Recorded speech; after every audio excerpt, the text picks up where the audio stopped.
Well, folks, we're coming to the end of 2020, a year in which the government was forced to tell people how to live their lives, how long to wash their hands, how many households could meet together, and a year in which we lost too many loved ones before their time. And so I can imagine that there will be plenty of people who will be only too happy to say goodbye to the grimness of 2020. But just before we do, I want to remind you that this was also the year when we rediscovered a spirit of togetherness, of community.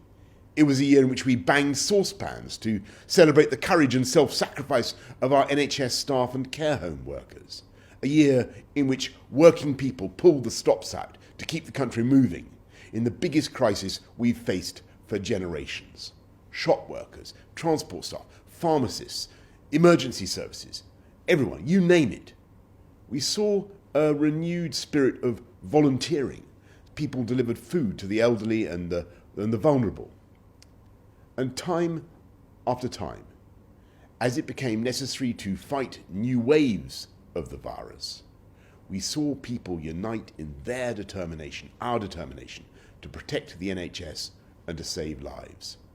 Putting their lives, your lives, on hold, buying precious time for medicine to provide the answers. And it has. In 2020, we've seen British scientists not only produce the world's first effective treatment of the disease, but just in the last few days, a beacon of hope has been lit in the laboratories of Oxford.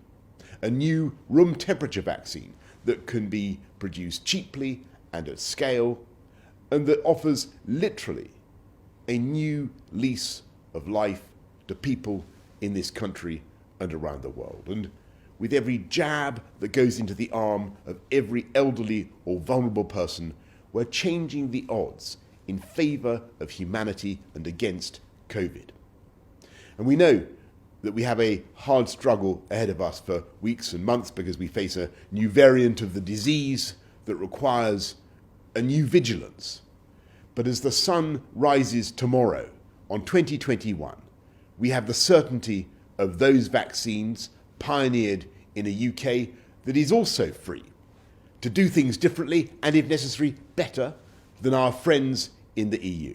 Free to do trade deals around the world and free to turbocharge our ambition to be a science superpower, from biosciences to artificial intelligence. And with our world-leading battery and wind technology, we will work with partners around the world, not just to tackle climate change, but to create the millions of high-skilled jobs this country will need, not just this year, 2021, as we bounce back from COVID, but in the years to come.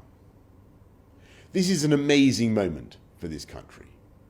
We have our freedom in our hands, and it is up to us to make the most of it.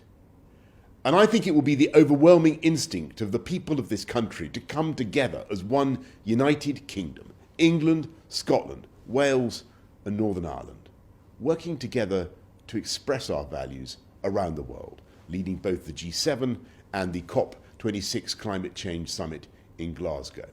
An open, generous, outward-looking internationalist and free-trading global Britain that campaigns for 12 years of quality education for every girl in the world. 2021 is the year we can do it. And I believe 2021 is above all the year when we will eventually do those everyday things that now seem lost in the past, bathed in a rosy glow of nostalgia. Going to the pub, concerts, theatres, restaurants, or simply holding hands with our loved ones in the normal way. We're still a way off from that.